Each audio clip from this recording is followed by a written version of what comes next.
All righty, good evening and welcome to the, this is the HRB meeting for Tuesday, June 24th, 2025. We'll call the meeting to order now and roll call, please. Board Member Edgar. Here. Board Member Fulkerson. Here. Board Member Lawrence. Here. Vice Chair Green. Here. Chair Powell. Here. Thank you very much. Do we have any public comments other than what we have on our agenda this evening? All righty, seeing none, we'll move into the next item is meeting minutes. We need approval for meeting minutes from 5/27 of 25 and work session 5/27/25 and meeting of 5/27/25 as well, the regular session. Any questions, comments, or changes? Move to approve. Before you do that, we did have, I believe it showed that Chair Member Lawrence was not here. He wasn't, but he came in late, and he came in during the end of that meeting, I believe, did you not? Mm-hmm. I don't know if we need to have that noted or not. That's all I saw. So we have a motion on the floor, second? Second. Motion and a second. Call roll, please. Board Member Edgar. Approve. Board Member Fulkerson. Approve. Board Member Lawrence. Approve. Vice Chair Green. Approve. Chair Powell. Yes. All righty, great. Next, public hearing. We have HR 25-00009, demolition of an accessory structure at the Stevens-Crawford House at 603 6th Street. So I will read our statement here. We will now commence the public hearing on a agenda item HR 25-00009, a request for approval of a demolition of an accessory structure at Stevens-Crawford House, 603 6th Street. The criteria for approval of a land use action are contained in Chapter 17 of the Oregon City Municipal Code. The proposed development must comply with applicable provisions contained in the City of Oregon City Comprehensive Plan. Generally, unless otherwise noted, if a request is found to be consistent with the municipal code, it is considered consistent with the comprehensive plan. If you wish to participate in this hearing, including challenges for bias or conflict of interest, you must complete the sign-in form located at the table at the rear of the room and deliver it to staff. Please do so immediately.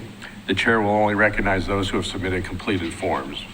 Testimony will be taken in the following order: the applicant, then testimony in favor, testimony in opposition, and then rebuttal. When recognized by the chair, please come forward to the table, give your name, address, and make your statement. All testimony, arguments, and evidence presented regarding this request must be directed toward the applicable criteria or other criteria in the plan or land use regulation which the person believes to apply to the decision. Please address only the applicable criteria for this decision. Please do not repeat testimony. If you wish, you may choose merely to agree with the previous speaker's statements. An issue which may be the basis for an appeal to the Land Use Board of Appeals shall be raised not later than the close of the record at or following the final evidentiary hearing. Such issues shall be raised and accompanied by statements or evidence sufficient to afford the commission and the parties an adequate opportunity to respond to each issue. Failure to raise an issue accompanied by statements or evidence sufficient to afford the decision makers and the parties an opportunity to respond to the issue precludes appeal to the Land Use Board of Appeals based on that issue. Failure of persons to participate in the public hearing, either orally or in writing, precludes that person's right of appeal to the City Council, Commission, or LUBA. Again, Land Use Board of Appeals. Written testimony submitted prior to the hearing constitute participation in the hearing. Failure of the applicant to raise constitutional or other issues related to proposed conditions of approval with sufficient specificity to allow the decision maker to respond to the issue precludes an action for damages in circuit court. Prior to the conclusion of the initial evidentiary hearing, any participant may request an opportunity to present additional evidence, arguments, or testimony regarding the application. The Commission shall grant such request by continuing the public hearing pursuant to the standards contained in ORS 197.763.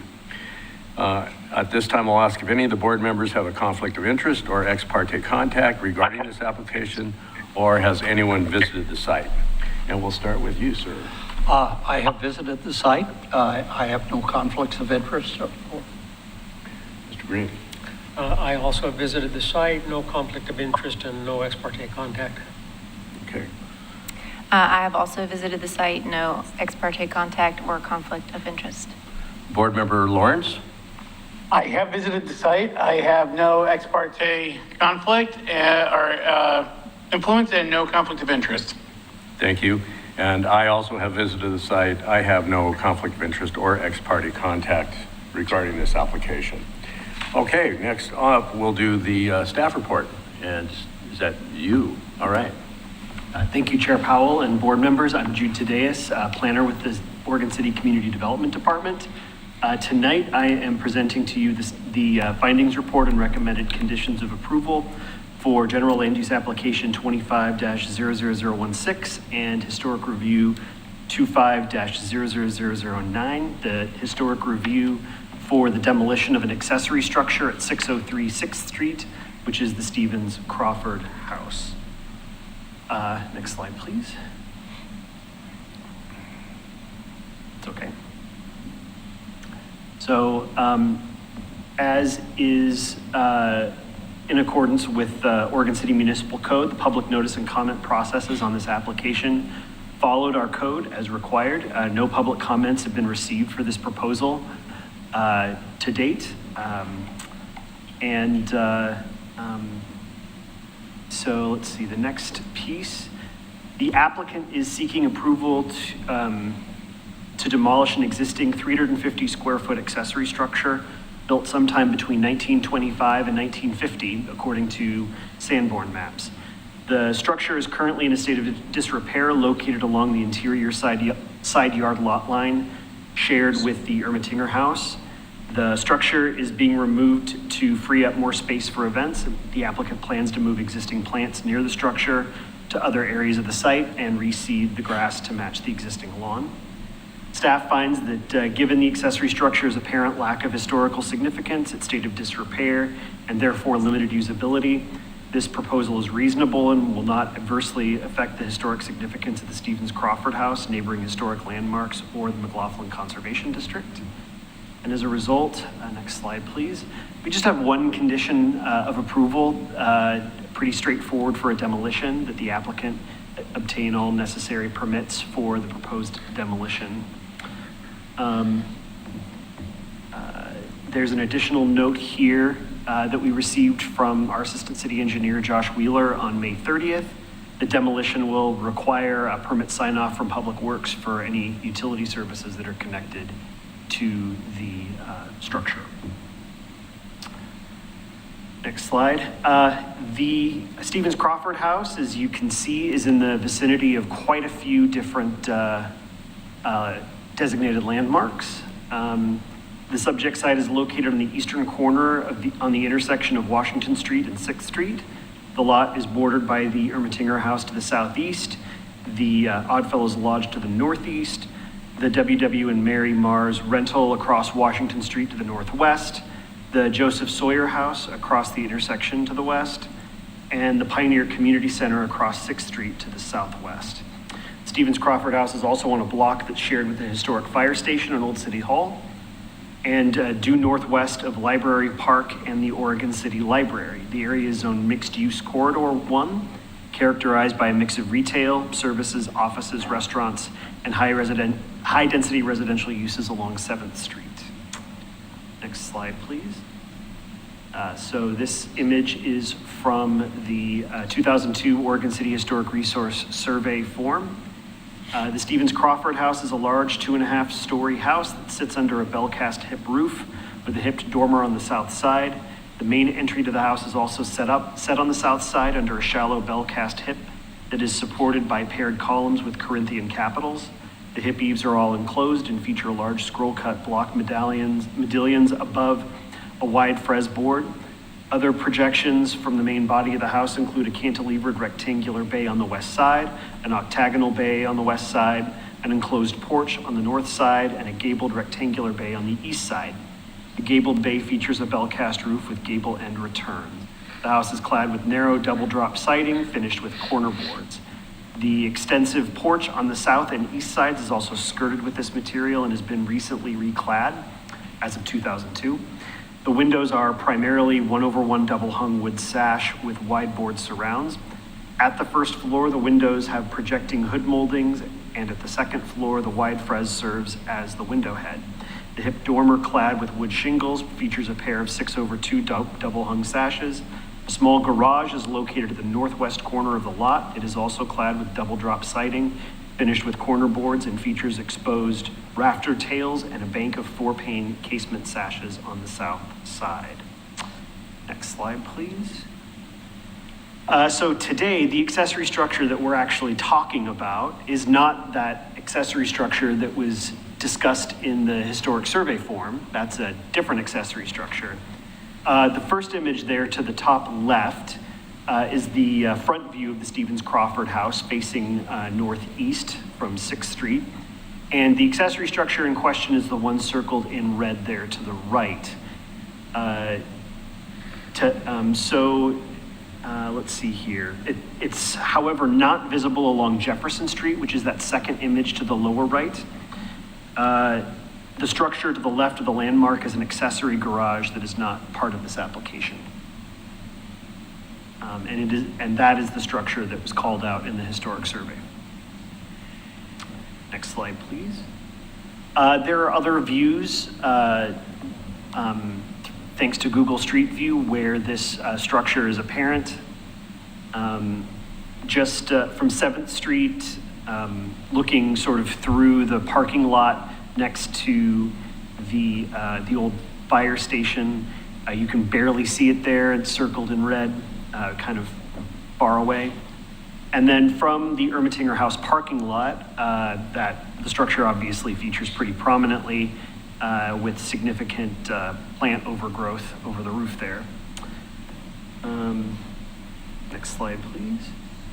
Here's an aerial view, and just for clarity's sake, I've circled the structure that we're discussing today in red there to the right along the property line shared with the Ermitinger House.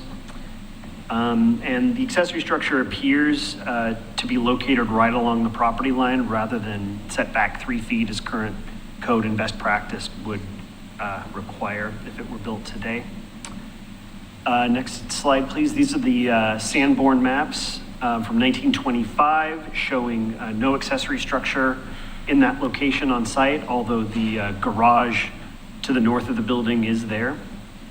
In the 1950 map, that's when the accessory structure in question appears on the Sanborn maps, right there, circled in red. Next slide, please. These are photos that were sent in by the applicant of the structure, documenting it in terms of exterior and interior from several views. And these photos show deterioration, some leaning, significant landscaping growth over the structure. There appear to be some compatible elements with the Stevens-Crawford House. However, I note that there are window grids in these windows, and there aren't window grids in the at least the front elevation of the Stevens-Crawford House. No gutters, anything like that either. The construction date of the garage is unknown, but sometime between 1925 and 1950. Some of the exterior elements, such as the wood windows and siding, are somewhat compatible with the landmark. No mention of the structure has been made in any inventory surveys. All references to an accessory structure on site refer to the garage along the property line shared with the Oddfellows building. And removal of the garage will allow the Clackamas County Historical Society additional space to host outdoor gatherings and events, as noted in the findings in the findings report. Go to the next slide. Yeah, the next slide after that. So yeah, we're back to the proposed conditions of approval by staff. The Historic Review Board may choose to approve, revise, and/or add new conditions of approval as you deem appropriate.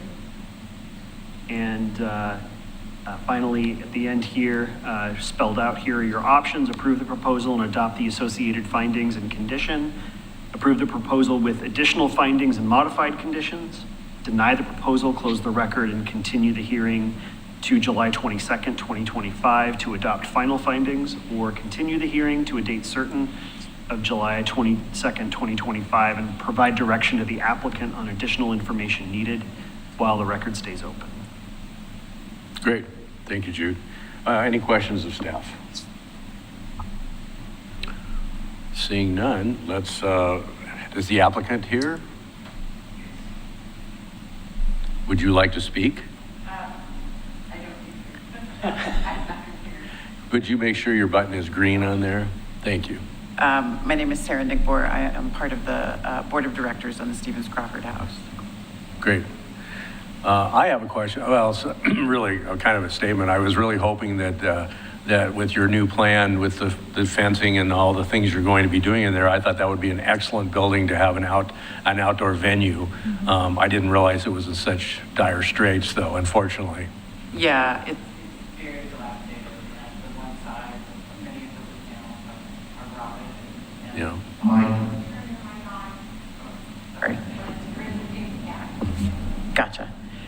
It's very dilapidated and the wood is rotting through. So I don't think it would work as a good event space at all. Was there any discussion about investing in doing something like that?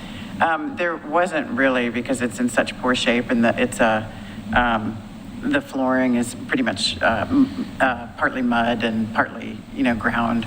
So I think there would have to be quite expense to get that into a working building. Yeah, okay, great. I just wanted to, and the other question I had is, are you intending, when you take that down, to donate any of the windows and that type of thing to a facility? Yeah, we're talking to a couple of different historical salvage companies, and we're looking at that as a possibility. Great, okay. Questions? Yeah, is there a foundation under, like a concrete foundation under that building? There's a little bit of one. It's not it's not across the whole building. There's some concrete footings in places, Okay. but not a full foundation. It appears like the south side of the roof was redone. It does, yeah. We're not sure exactly when it was done, but the roof is the best part of that building for sure. But on one side, that fiberglass, Right, that corrugated. corrugated fiberglass for, in lieu of a dormer for light, is an interesting thing in our historic district. Yeah. Any other questions? So you did have a professional say that it's not salvageable? They didn't say it wasn't salvageable, but, I think the At great cost, sort Yeah. of thing? Okay, yeah. and the board of directors feel that it's not worth maintaining or trying to rebuild. So we'd Right. like to open it up, take that building down and open up for event space and expand the yard and the lawn there. Right. Anything else? Okay, thank you very much. Thanks for coming up. Thank Appreciate you. it. Doesn't appear we have anybody for or against this here, so we'll bring it up here to the board to discuss. A couple things that have I wish that it didn't say that it was being removed for events. It's kind of like we have demolition by neglect codes. And I think it's just aged. It's not so much Right. where it's been neglected. It's kind of like I can see the one roof side of the roof was replaced. But it just kind of bothers me that that we're taking it down for an event. And Right. that mindset is inconsistent with the protection of a historic property and building and priorities and Yeah. what's important. I looked at it, granted, like the south wall, the only one you could really see well with because of the fence. needs painting desperately. And you couldn't see the around. I tried to see around without walking through the fence. It was difficult to take a real assessment of the property, of the building itself, but it's savable if that was a priority. To me, it's not, it's not that much. The whole idea of seeing corrugated fiberglass put into the roof on the one side became part of saying, okay, that's not good, and what else is not good, to make the decision saying, yes, let's approve it because of things like that. But I wish that it wasn't for the idea of just making it available for more space for an event. Yeah, I tend to agree. I think that I prefer the argument of that it's not financially feasible over extra event space because, well, for your point, it's not a great precedent to set. And then also, it says such a small footprint already. I don't really think that you gain that much event space from it. It'd be one thing, I guess, if it were smack dab in the middle of the yard, but it is sort of set back, and you could incorporate it into events if you were to, salvage it. But financial feasibility is, I think, a different argument, and one that holds water, I think, so.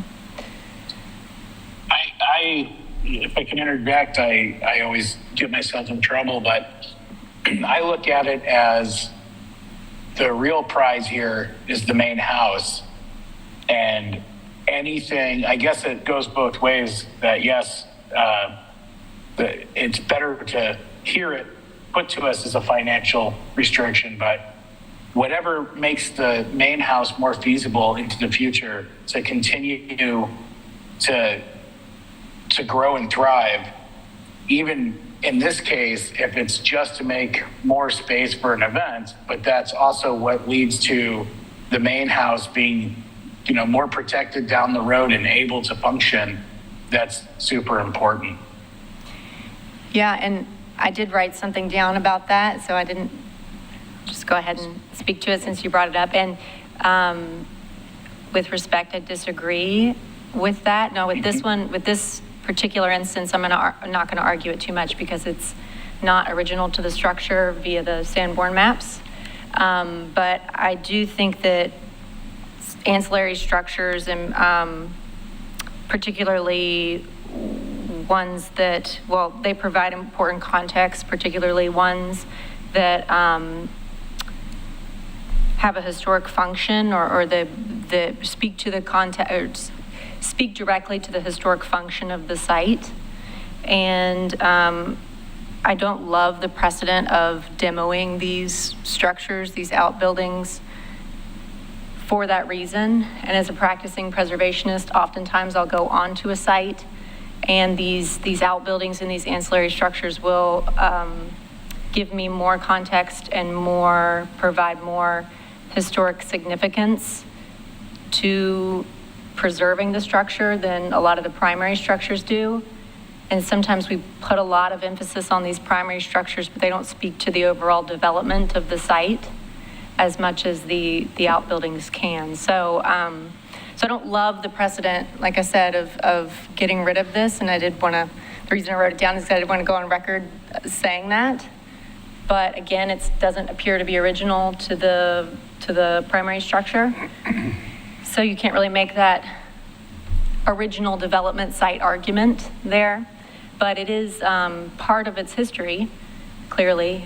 So it's just something to think about. Well, and I don't disagree. That's my first question was, could we keep it? And to me, it makes more sense to be able to use that and integrate that into the outdoor space if it's possible. Right. But after seeing the pictures and seeing that it just doesn't make financial sense. And quite frankly, we're dealing with a museum, and the money that's available is Right. is tough to get. I understand that. And so, as it was, since it's not a part of the original structure, I don't disagree that we don't like to set precedent, but in this case, I think it's probably something that we could get through and I agree. lose that. Yeah. I kind of concur with Board Member Lawrence's observation that there's a real significant difference you might say in the house itself being a very significant landmark and a public venue with a museum, where the outbuilding not being necessarily part of the same historical record and in its present condition, of course, very much of a detraction. So I guess I would defer perhaps to the caretakers of the historical society that are using it.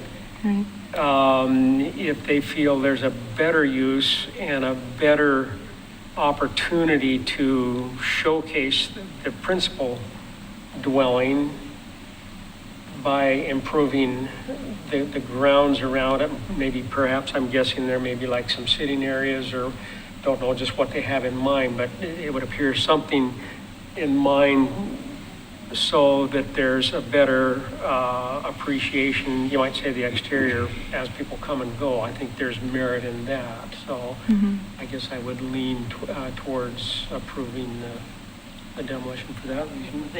The siding looked identical to the main house.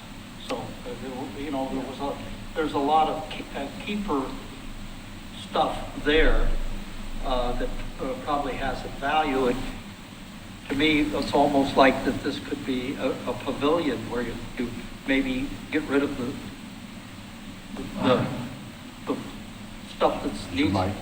You get rid of the stuff down that's needs expensive repair, and you just open it up and make it an open space, but with the roof and some new,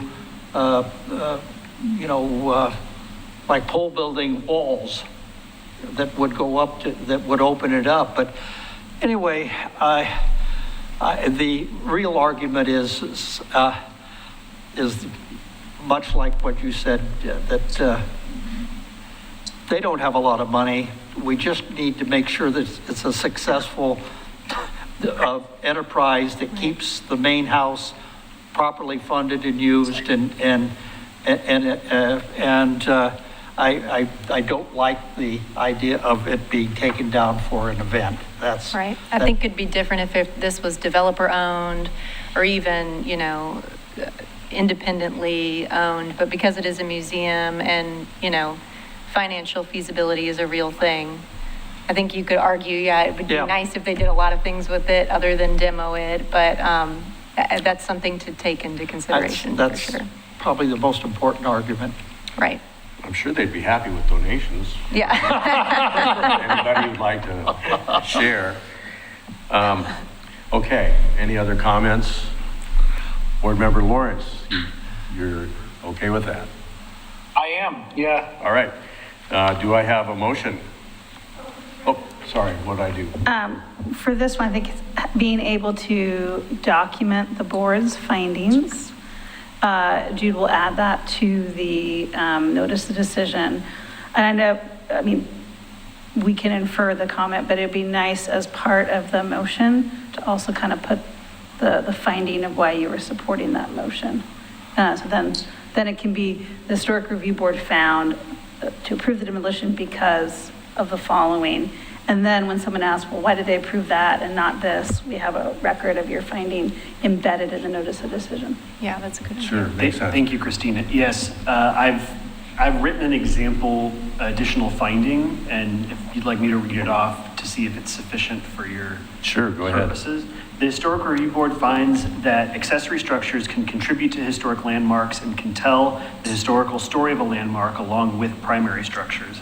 However, in this specific case, given the deteriorated state of the structure, its corrugated glass, fiberglass roof modifications, and lack of financial feasibility for rehabilitation, given the site's function as a museum, the Historic Review Board finds in favor of, Okay, yeah. how's that sound? That sounds fair to me. Fine. Okay, so, I move for approval of HR 250009 for demolition with conditions of approval. A second. okay, we have a motion and a second. Roll. Board Member Edgar, Yes. Board Member Fulkerson, Yes. Board Member Lawrence, Yes. Vice Chair Green, Aye. Chair Powell. Yes. Thank you very much and good luck. And I really do hope that you can find someone to donate that material to. There's some valuable stuff there. Thank you. All right, moving on to discussion item. Oh, look what look what we get to talk about. We get the smiley face. And look who's back. New construction window details and template condition of approval. Boy, you boiled it down good. So we are taking this again, the easier one first. I will give a little preface for the windows, and then when Kristen Miner, our consultant, has a combined PowerPoint presentation, so we'll stop when we get to the compatible change, and I'll go and do kind of my staff introduction, then we'll kind of head back to Kristen. But this is our last night with Kristen Miner Consultants, so thank you all for all your hard work this spring and just chunking out this complicated process of bettering our conditions of approval and providing more clarity. It's a great concept, and we had to chunk through the answer because it's not obvious sometimes. So what you have attached to your packet is the proposed condition of approval. And because this is just a working document that the board could choose to use with future, there's nothing formal that needs to be done other than, I think, a vote to approve this as the preferred condition for future new construction staff reports is really the motion we need, is just a policy direction. So I'm going to hand it over to Kristen. She'll kind of walk through where we are, but that's really what I need tonight is any amendments you give and then a motion to adopt as your preferred approach. Okay, great. Kristen. Well, thank you so much. And why don't we go ahead with PowerPoint? Thank you. Yes, that should be right.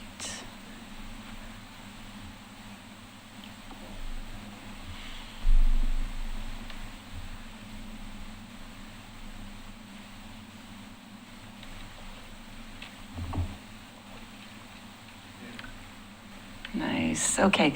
So as Christina said, my PowerPoint is just sort of all together, Windows project first, and then we'll get to compatible change, but we'll pause it after we get through the Windows project.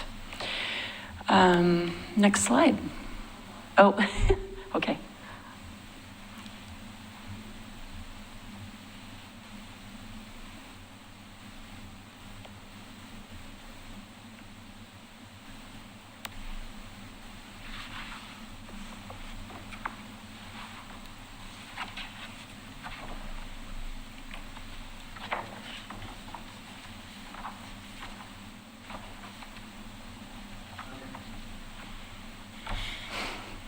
Thank you.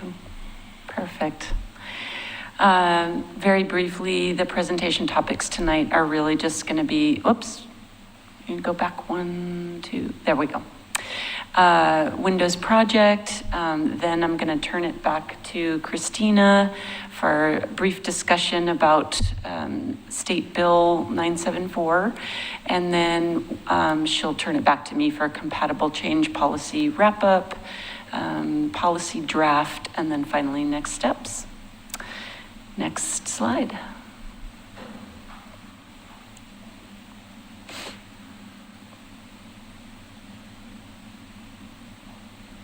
Great.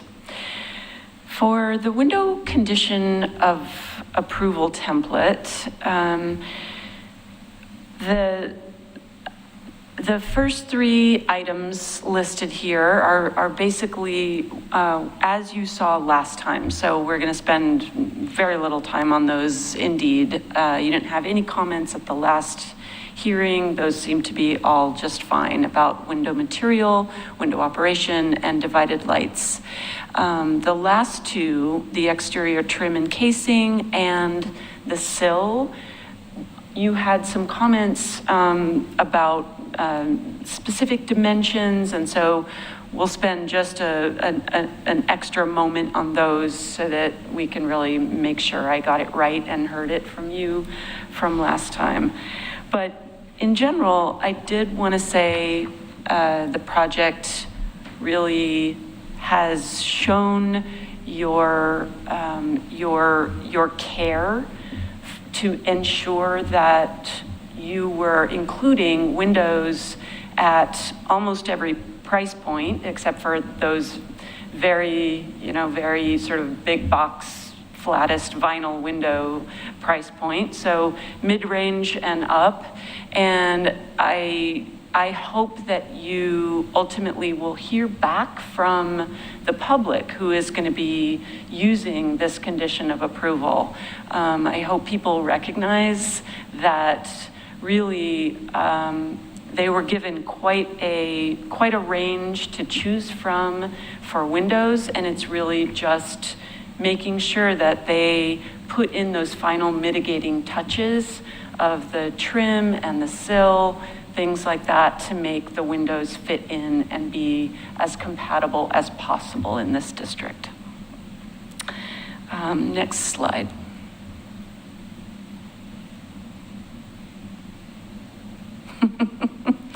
Technical, yeah. Okay, these first three, as I said, really have not changed since the last hearing. They are the materials for the windows, the window operation types, and then the divided lights issue. I'm not sure I even have to read these. You've definitely looked at them before, and they are in your memo. If you have any questions before we go on, Commissioner Edgar. I saw in Consumer Report, they had a recent issue all about windows and evaluating windows. Oh. And they had an article in there, or had listed a wood window that was affordable. Well, nothing's a wood window is affordable. That's but that I was pleased to see it rated virtually number one in a window. And so it shows that there are some quality opportunities that we can not necessarily, we skip by, but it's in Consumer Report, and I value their knowledge. I do too, and that's great news. Thank you for mentioning it. I'll certainly look for that article.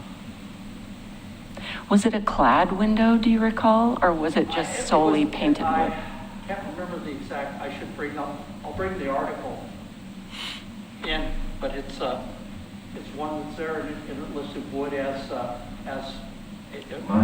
all of its attributes. Your mic's off. It listed wood in all of its attributes. Thank you.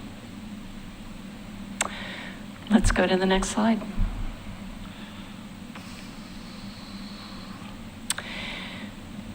These last two issues, bear with me because these are, sometimes we change things just by an eighth of an inch or a quarter of an inch, but I want to make sure that these issues really got captured in what's in front of you right now. So the first one is about the exterior trim or casing, which is to be around 3 sides of the window at least, and that's the head and jambs. The trim is to be at least 3.5 inches wide, and with your recommendation, there's an addition saying that it should be, that even wider trim is encouraged. And then it should project outward from the wall by at least 3/8 of an inch more than the face of the window frame. And this is specifically about modern windows, which are, which do come with that frame, which tends to sit out from the edge of the window more than your typical historic wood window.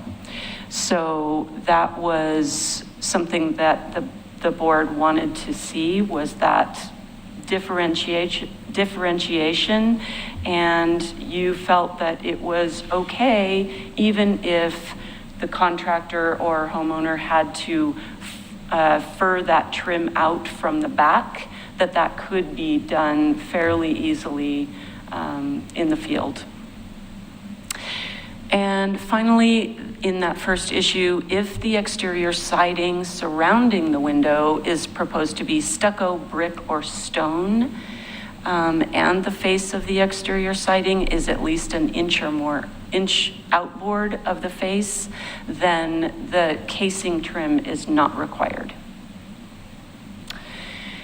The second issue here on this slide is all about the sill.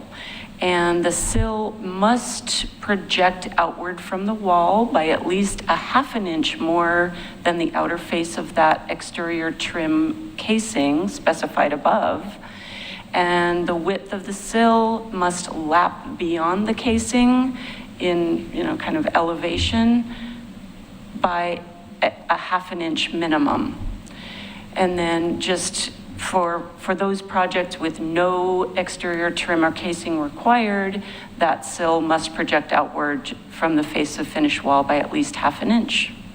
So this is all very, very detail oriented, but I think we've arrived at something that really gets at the compatible parts of a window. So any comments about these two? Looking at my notes, the only thing I saw was that we actually said that we would require 4.5 inches as opposed to suggest. And I could be wrong, but I thought we settled on the less, but because it was a standard type of material that's available. And it was, I think it's kind of like, let's try to make sure that we're not doing things that are overtly costly. And the other, having the option has the potential of helping keep costs in line. Yeah, well, as I said, it is my notes, so I just want to make sure. I think we were back and forth on that. Yeah. And I like the notion of encouraging the wider trim, but when you look around at historic homes, you do see that 3.5 trim was used in some cases and 2.5 in some cases. So I think it's in my mind, a reasonable compromise. Great. Well, just wanted to make sure that I was not seeing something that was incorrect. How about Board Member Lawrence? Any comments on that? Board Member Lawrence? No, I agree. Okay, well, that's always a good thing. Christina? I have one small comment, I didn't catch this. Whoops. And I'm just thinking of a future people who read things literally. Yeah. 1A, we said windows shall be painted wood, fiberglass, metal. Should we say metal clad? Because assuming it's a metal clad wood window. Like a metal window could be like an aluminum slider window. Right. Oh, Right, but a metal clad, we assume that that's a 1/1. I don't know if that. Can we go is back helpful. one slide? No, back the other way. Just not cooperating. There we go. Thank you.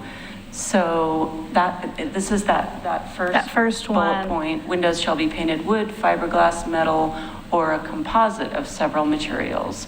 So I was trying to get at those clad windows. Yeah, and by I don't saying know if the composites. term metal clad maybe, I'm just picturing the Yeah. person says, look, I can do this metal window that is not at all what we want. That's all I'm thinking is people who read things literally, if metal clad is helpful. There's a little dilemma in that the window manufacturers are going more to using the primary material for the frame and everything. So clad windows per se are kind of vanishing in the marketplace Okay, because the costs and the struggles of meeting energy codes with wood windows. So the clad window that we used to see, which was a wood frame and sash with metal cladding, is pretty much disappearing. So what they're doing is using the primary material. So I don't think we'll see hardly any metal windows, but to that point, you know, a person could come in with an all-metal window, but I don't know of anything on the marketplace right now that is. that was my only, I'm just picturing people who read things literally and like, that's not what we Yeah. Well, but it brings the point up, I mean, Yeah, aluminum, right. I mean, is metal. Yeah, Yeah. And that's not, And so the aspect, you know, one thing that I grappled with early on, if you say that a metal clad window is okay, but a metal window is not, the only thing the public sees is metal. right. Right. So in other words, I think that, you know, the likelihood of that being much of an issue is probably relatively small because of the struggle of making metal windows meet energy code. Yeah, and this is But it doesn't this is a draft condition and we can, What's that? this is a draft condition and if we need Yeah, to amend it yeah. over time. Yeah. That was my only question. well, it's a good question. Yeah. I'm still concerned about the aluminum. Yeah, Yeah. could we remove metal altogether? Well, because aluminum clad, I mean, right now we could remove metal and then put it in Absolutely, if we want If you to. feel that it's. Because an aluminum not clad wood window compatible. is a wood window. Right. Right. Well, if that would avoid the issue by removing it. As far as I know, currently, there's no such thing as a vinyl clad window. So There Yeah, is, clad there's a resolves the vinyl issue. clad window. Clad windows are a little bit of There a is? misnomer because they've kind of disappeared. yeah. Well, yeah, to your point, I mean, if metal clad has sort of disappeared and you don't think anyone's going to bring metal to, you know, a new construction building, then can we just remove metal altogether?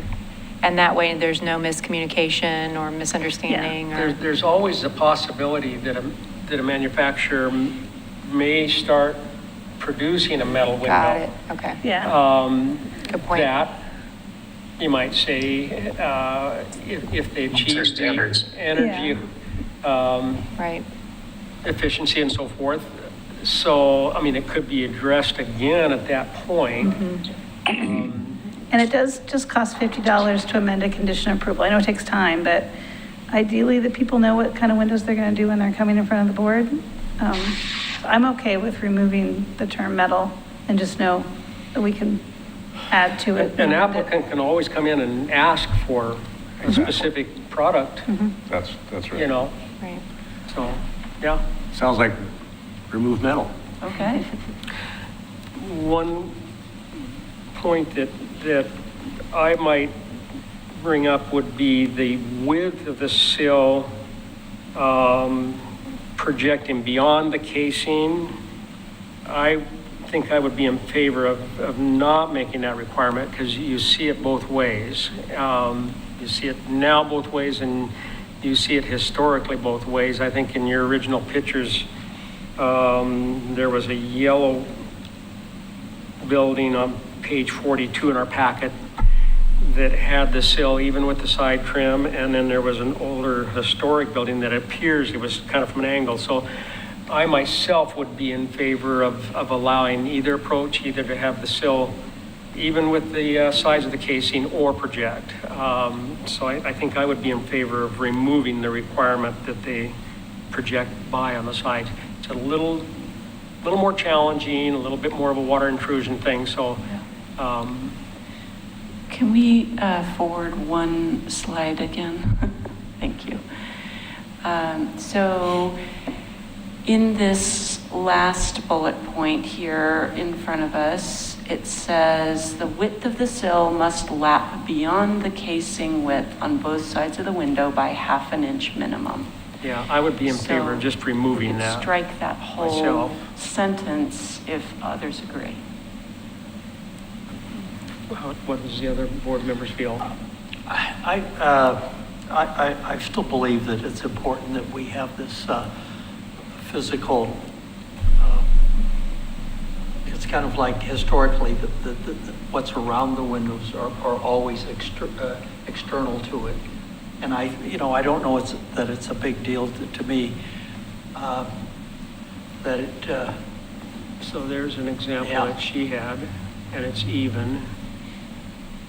yeah. And this is more of a historical one, and it appears to be even. It looks like it's a little bit out there, but that appears to be even in that one as well.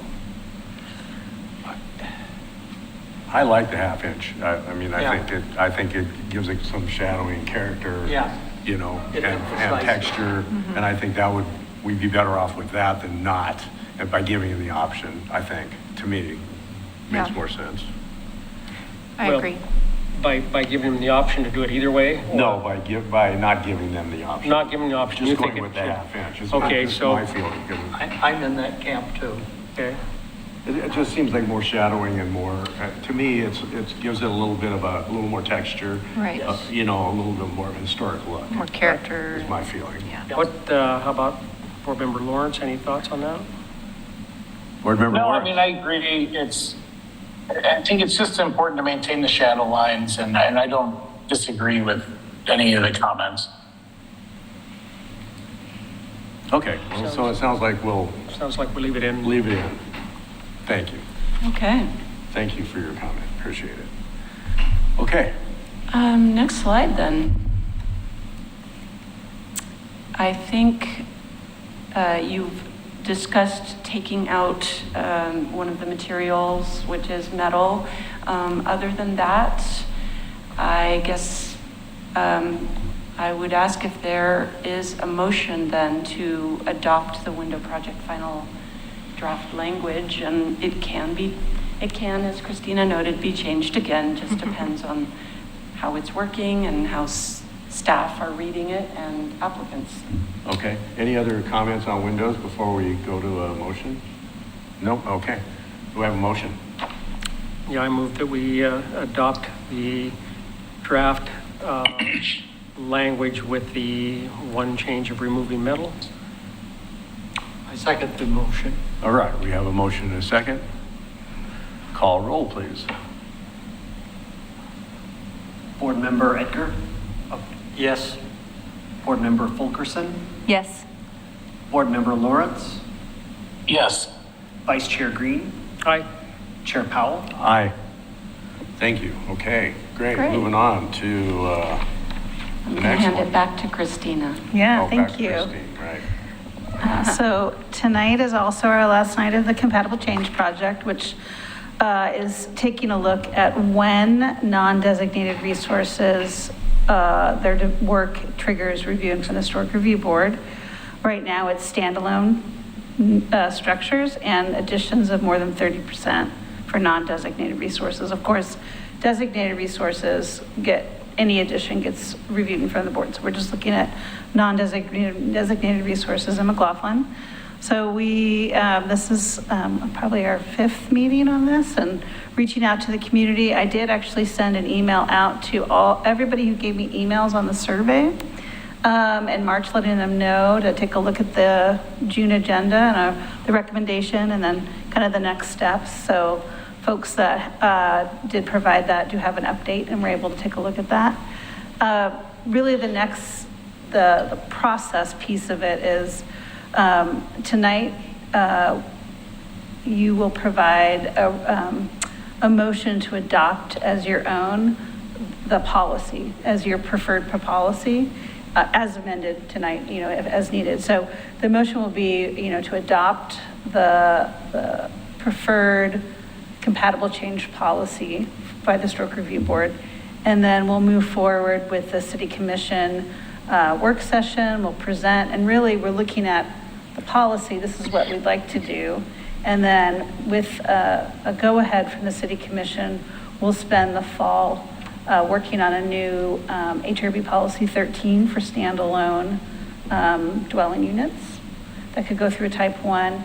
And then with the policy, Kristen has provided me some recommended red lines. I'll be working with our planning staff and our attorneys. And I always try to look at a policy first because there's many different ways you can change the code. So what's our goal? And then we'll try to figure out what's the best way to amend the code to get there. At that point, it'll go to start the legislative adoption process, which is public hearings in front of the Planning Commission and City Commission.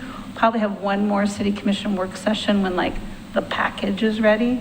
But really what we're asking, the Historic Review Board is asking for this summer is to request that this proposal moves forward through the legislative process, knowing there's some sausage making in that process. The one thing I wanted to bring up that actually board member Edgar asked at a previous meeting, and I just wanted to give an update of Senate Bill 794, 974? 974, thank you.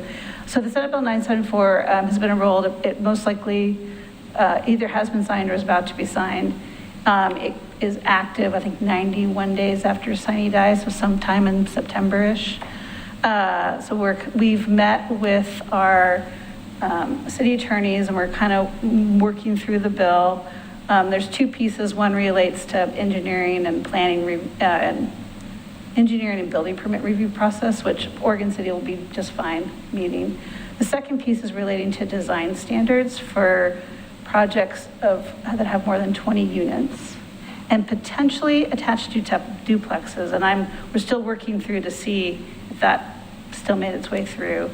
But if it is the 20 dwelling units or more projects, then there is not an ability, even in historic districts, to regulate things like windows, siding, all the things we do. Most likely, there's going to be very little projects in McLaughlin that's going to have 20 units. We're still trying to address the potential for attached duplexes being involved. What that means, I don't think that this bill does not, I think, change the approach of compatible change. Does not change the policy and approach. If a project that comes in that meets this ability to not have specific design standards applied, we will address that in its specific entity. This is more looking about when projects come in for review. Siding standards, setbacks, bulk, massing, those things are not addressed in that Senate bill, and some of those things the board absolutely does look at for compatibility. So even if a project was triggered by this, maybe there's a 21 unit apartment building, there are still pieces of it that the board could look at. So because compatible change is looking at the triggering of going to the Historic Review Board, not necessarily the standards themselves, I think it really is an apple oranges piece. But I'm going to, Carrie Richter, our city attorney, is going to be presenting in July. So with what gets adopted today and then understanding what is moving forward with this bill, along with the previous bill last year that had a request to be exempted from the modification process for these elements, and Oregon City is still in the review process, though I think we are on our path to getting approved. I think some of our worst case scenario is not going to come to pass, but it's not saying that there won't be. The key piece of the Senate bill, which is more citywide, is subdivisions that have more than 20 units will most likely have a lot of their design standards removed, which is not related to our historic district. There's other pieces in Oregon City that we're kind of going to have to address with this, but not necessarily inside the McLaughlin district. What a nightmare. So. Yeah. Right now, we're still on the books for August 13th. If for some reason through this conversation and it makes sense for us to push it one more month, I'll let you know. But we're kind of staying on the books for the August 13th meeting until it makes sense to change it, so. So I'm Christie, gonna. are you saying that we should pass, okay, that we accept the compatible change policies of State Bill 974 in loose deal without getting into specifics?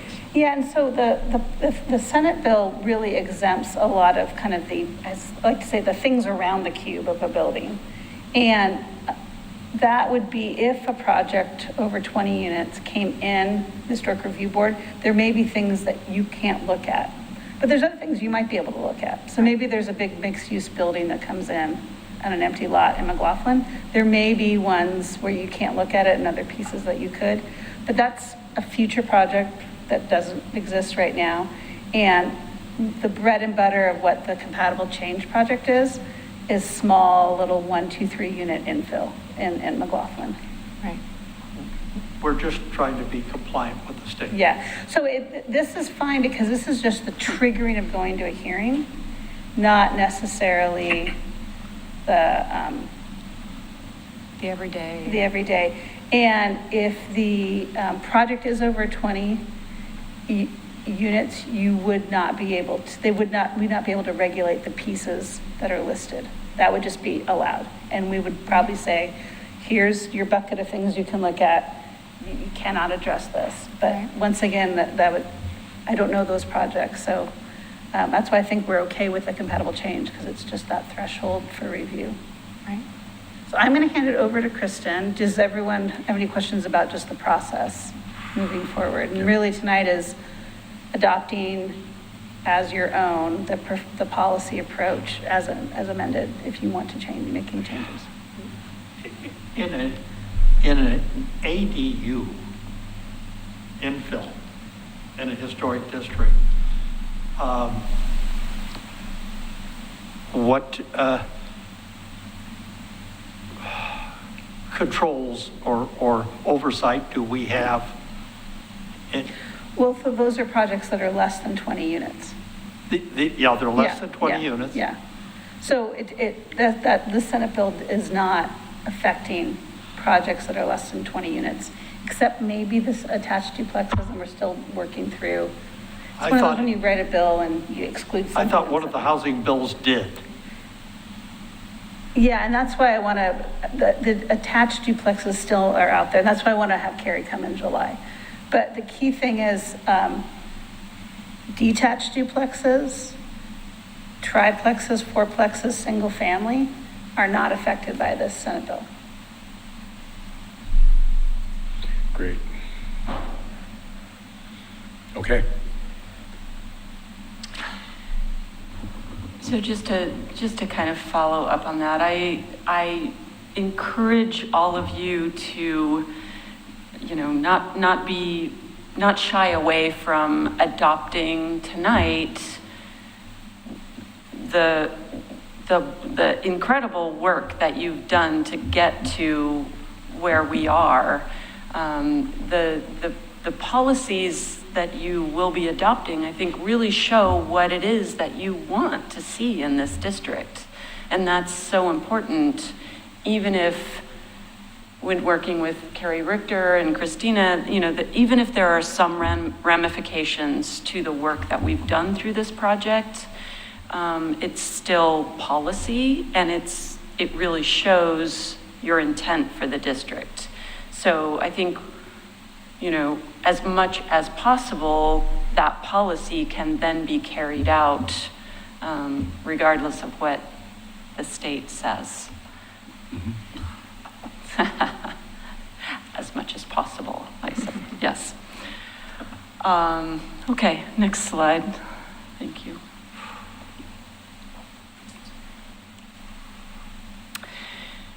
So I did want to kind of remind you of what, what all the work and all of your intent that I've heard through this project includes. And so going over some of the more notable goals I heard from the HRB through this project, just as a bit of a wrap up here, that you really had quite a bit of comfort in deviating as necessary from the standards that govern National Register listed districts. So you kind of understood that this district, being the only locally designated district, is allowed to have some differences, and really kind of getting comfortable with that. This board really listened to what we heard in the public survey, and I know some of you went to the McLaughlin neighborhood meeting. You really, I think, tried to capture and reach consensus with the public on this project.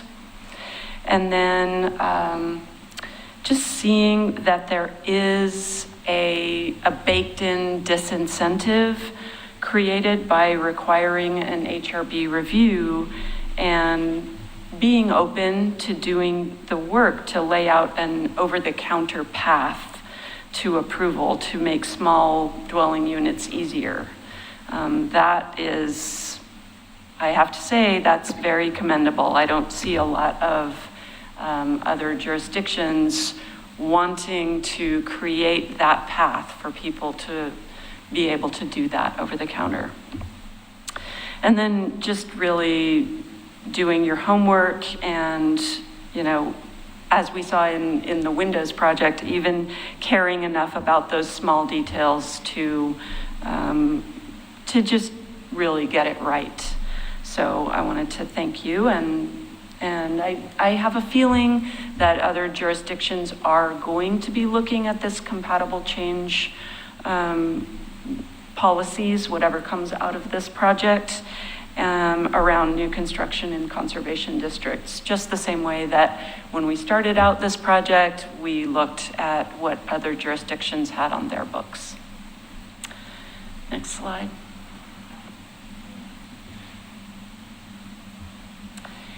So this slide and the next two are basically the whole draft proposal. Again, we're not really approving language, but it's the overall policy itself that I want to make sure that we're getting right tonight. And anything in red, of course, is differing from what we had last time, so in the last hearing. So there's really not that much that you're seeing in red in these slides. The first one is really about that two-year look back, and making sure that the building permits weren't about anything under the sun, but really specifically building permits that could change the amount of square footage on the site. So putting in some language about alterations that affect floor area for that first number one. Then for number two, which is entirely about additions or alterations to existing structures, I think everyone was fairly comfortable with the part about alterations that affect the roof of an existing primary building. And that is stating you can't change the height of the overall roof more than 4 inches. Again, that just allows for enough wiggle room that you could re-roof over the top. You could potentially have to, if a fire destroyed part of a roof, you could go ahead and put it back the way it was. But there's just a little bit of wiggle room in there. And then that no part of the addition may be taller than the very tallest part of the existing roof structure. And also to 2B, I mean, these numbers will change depending on, where this lands in the code, but for our purposes, 2B is that, again, we still have that 30% trigger. That's stayed with us the whole time. And there's just now a cap of 700 square feet in footprint that I think everyone talked about a little bit last time and landed that most of you felt comfortable with it. And then finally, stating how the new addition get measured. And we landed on an existing definition in the code, which is just great for everybody, I think. And that is the footprint area as defined in the code section 17.54010. Any questions about this before I move on to the next slide? Okay, next slide then. Just one that occurred to me on the 2-year look back. If permit issuance is the documentation for it, I was wondering if we would be wise to make it a 3-year look back, which doesn't necessarily conflict with 2B, where it says that the structure would need to be as it was 2 years before the application date, because that we were trying to eliminate strategic phase development, and if a 2-year look back for permit issuance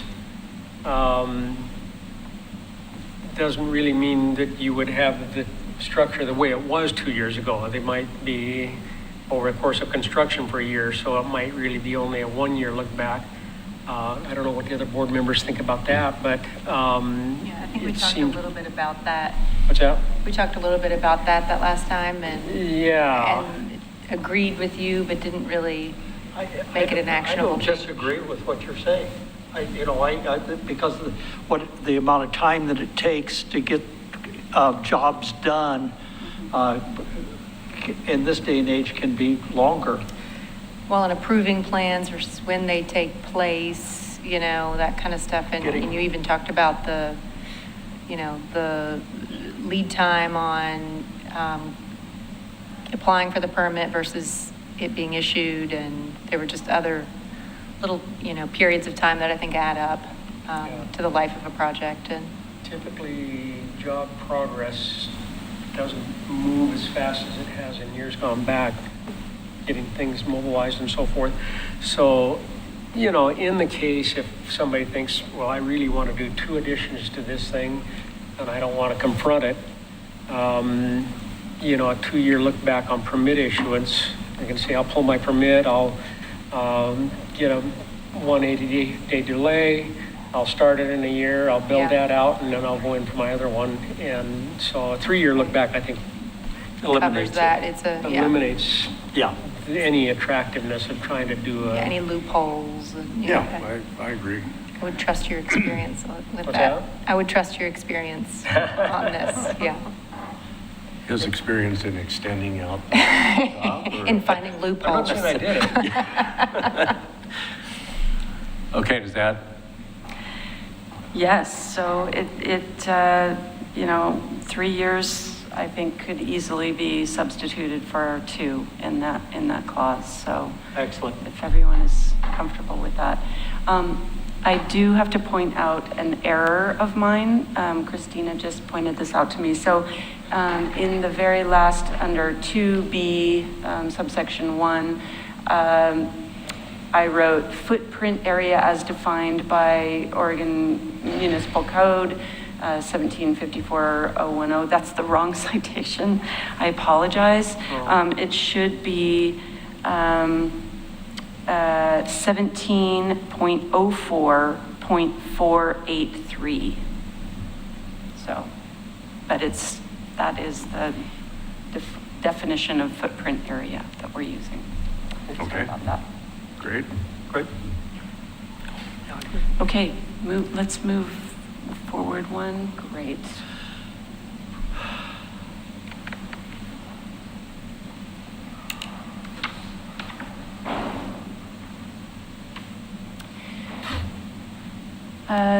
So this is still under alterations and additions, so it's number 2 continued. So 2C is about proposed decks or balconies at an upper level. And we had some discussion about that, whether 50 square feet was enough or about the right amount. I think I heard a few people thinking perhaps it wasn't enough, but I think the majority landed on 50 square feet. And that is whether covered or uncovered. But of course, if it is covered using the footprint definition, in other words, on posts, then it will be counted as part of the 30%. My concern is ADA needs about wheelchair, and if I'm getting out, in most cases, we need 8 feet.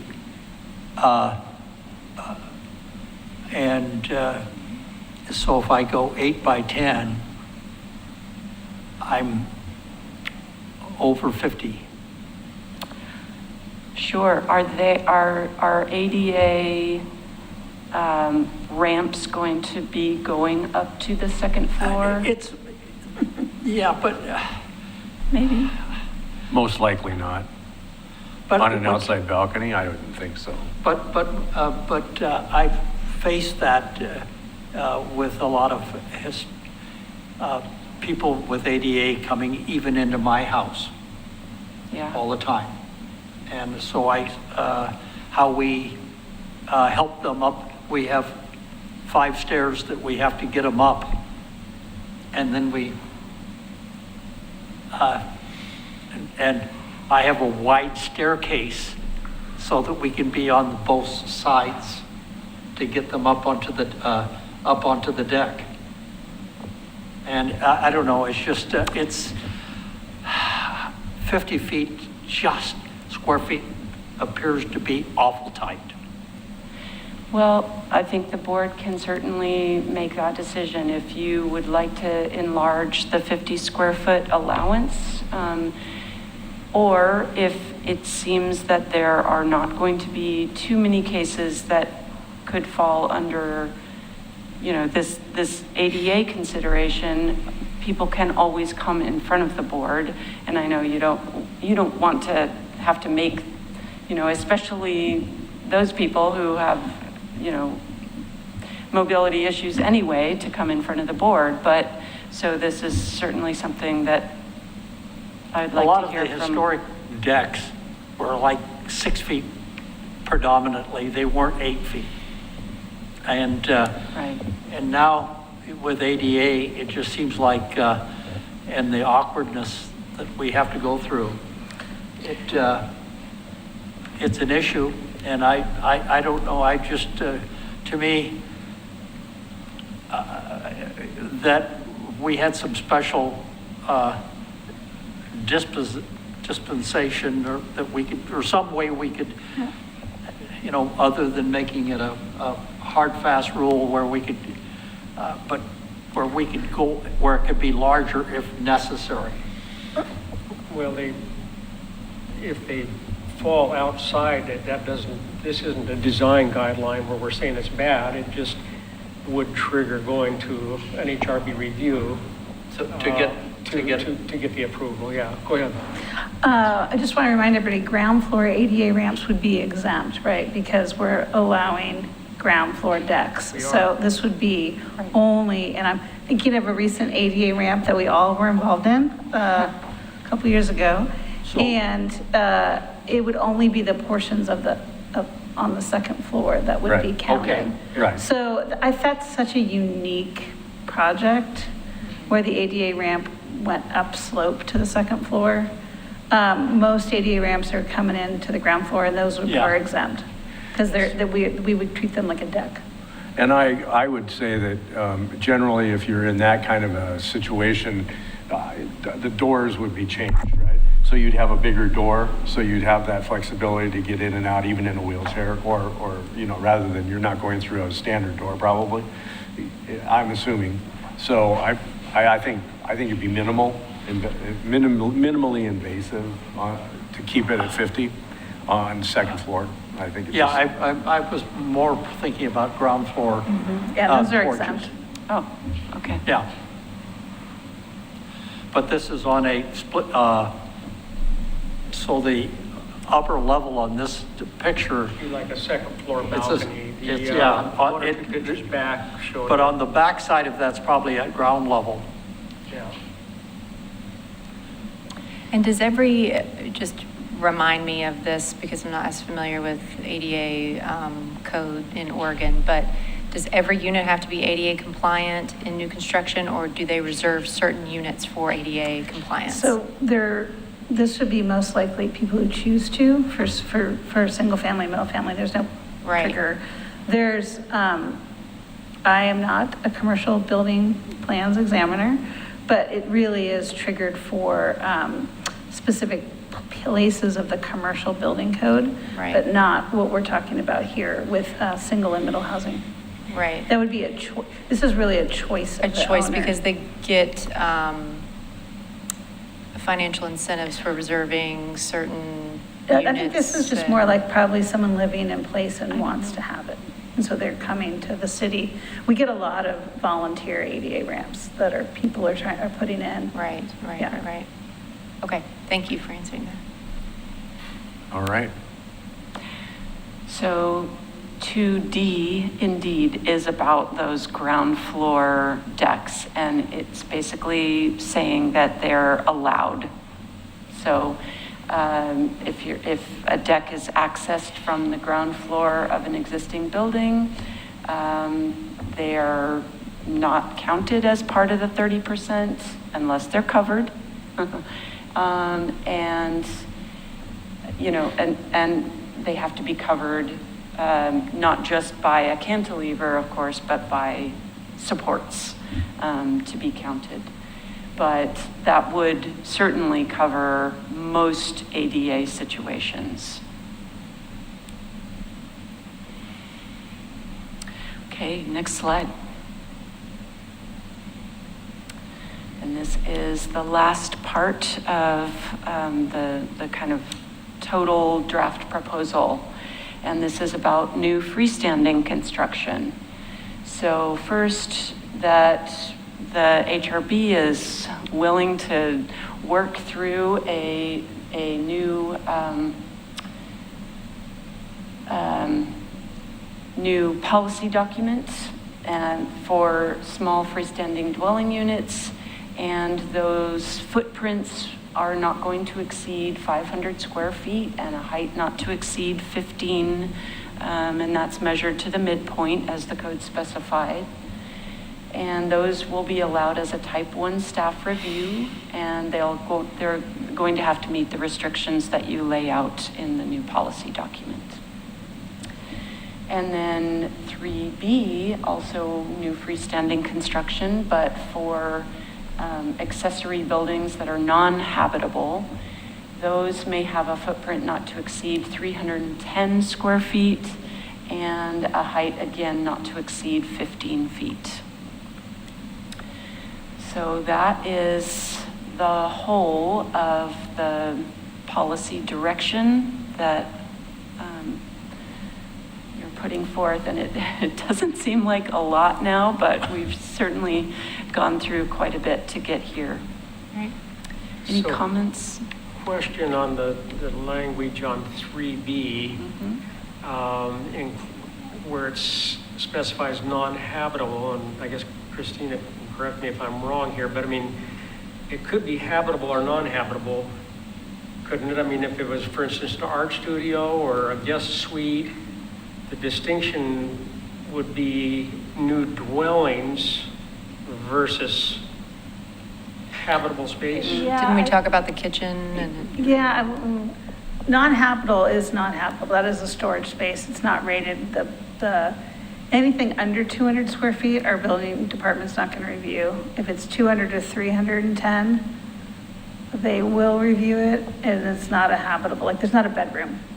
An art studio that you paint that's, So is once again, I'm not a commercial plans examiner, but, or a residential plans examiner, but, it's relating to bedrooms. This is not relating to bedrooms. So habitable defined as water, Right. Uh, sewer, not necessarily. Habitable could be, and it could be that it has, it's rated for sleeping. So this is where, and there is an interesting piece to that, now I'm thinking through this, is Okay. things that are 200 square feet, we don't require building permits for. And so people can create bunkhouses, right? And that, and right now, today, you're allowed to build in a non-designated resource, build your bunkhouse. There's no building permits, no planning review. We do have some setbacks. Please make sure you don't put it on the property line. You need to be within, you need to have a 3 foot and check for easements. If you're 200 to 310, you will get building permits because you've above that threshold. Though, once again, building code changes over time, so they're also on their, updates, and they change what thresholds are. So when we say non-habitable, are we saying non-dwelling unit, or are we saying no bedrooms? Yeah, that seems to be the distinction in my mind, because if somebody wanted to build an art studio or even a little guest suite, Yeah, if it had a mini kitchen and a bathroom, and it was, let's say, a studio apartment, it seems that would fall under the 3B category.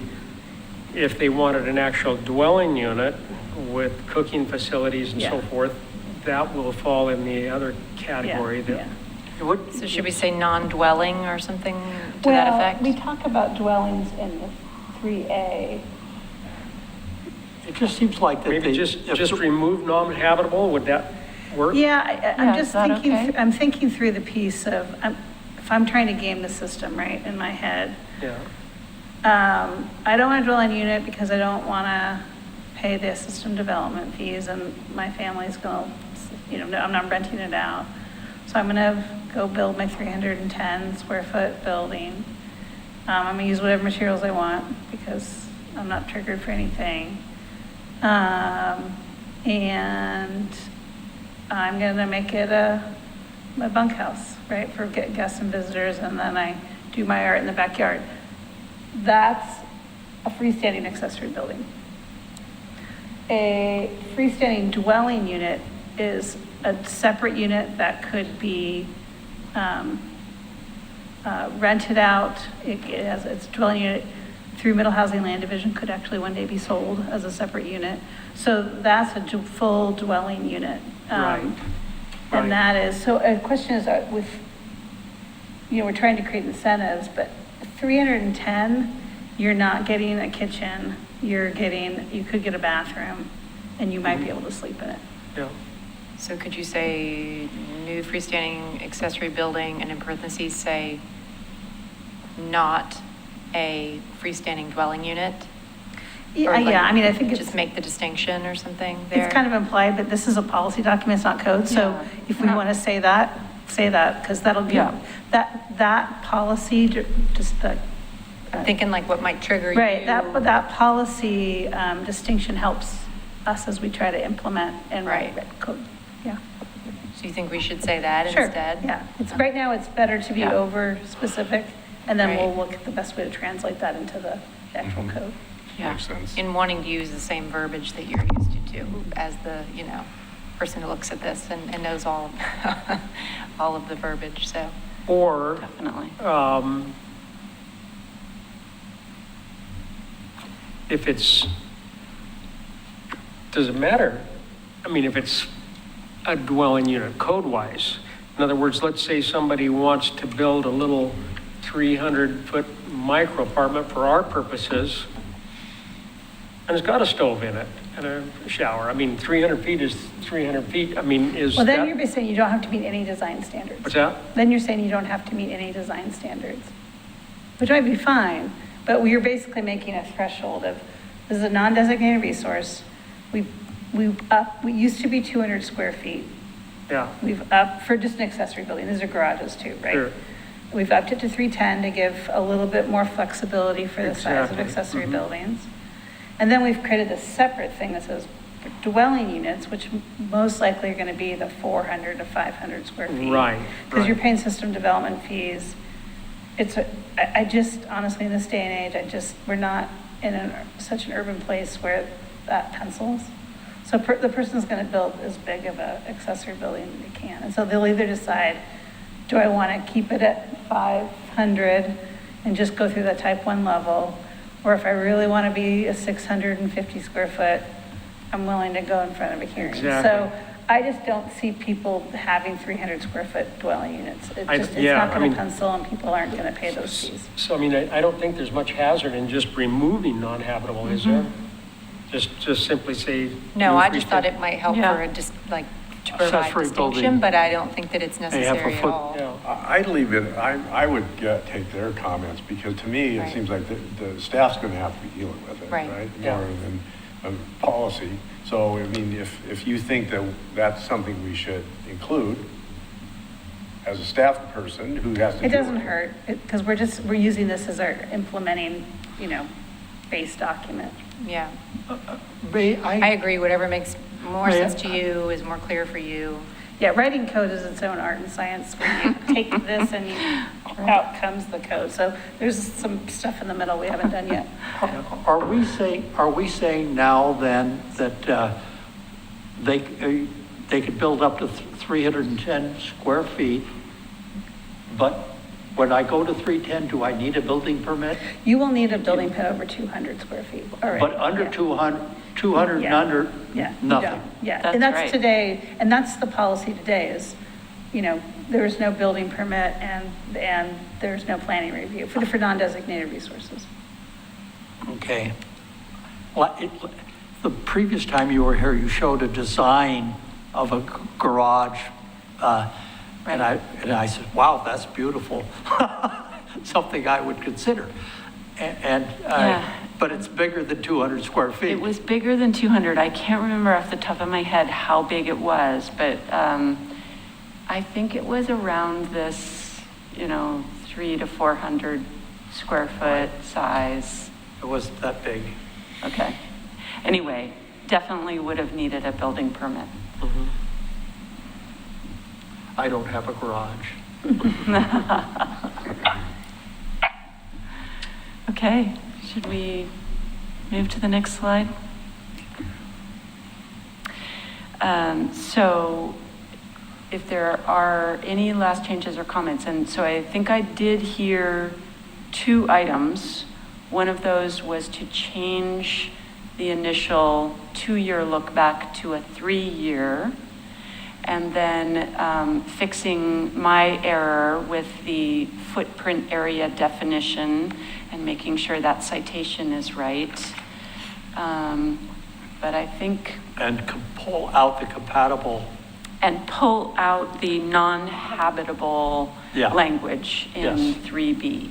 Okay, so 3. Yes. And if everyone agrees with those, then if anyone wants to make a motion. I would move that we agree to that.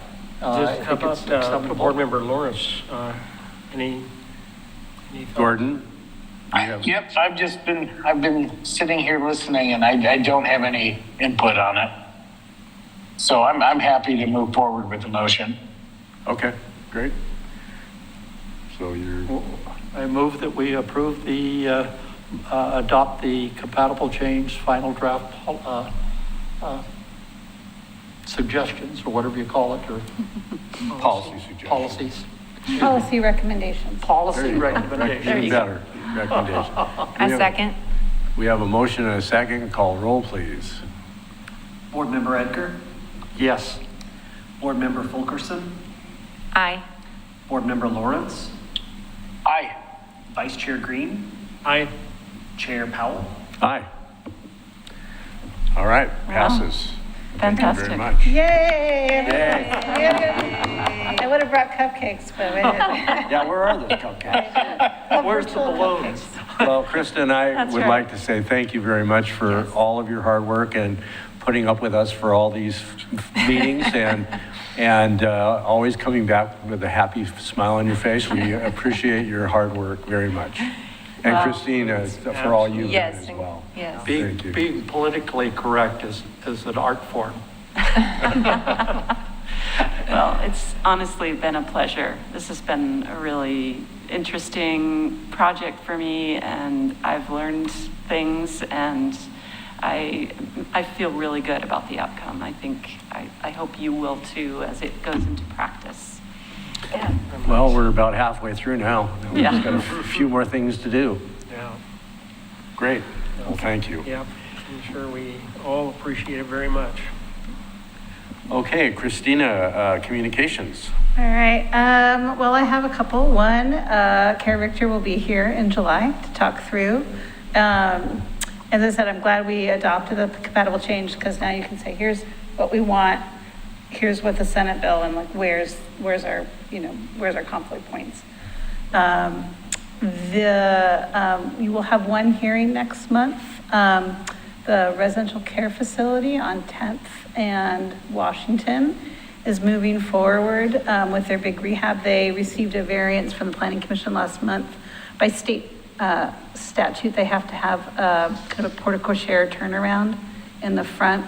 And because of their topography, that you can't create a new drop-off area. And our code doesn't allow, drop-off areas right in front, like our drive-throughs in front of the building. So the Planning Commission approved that.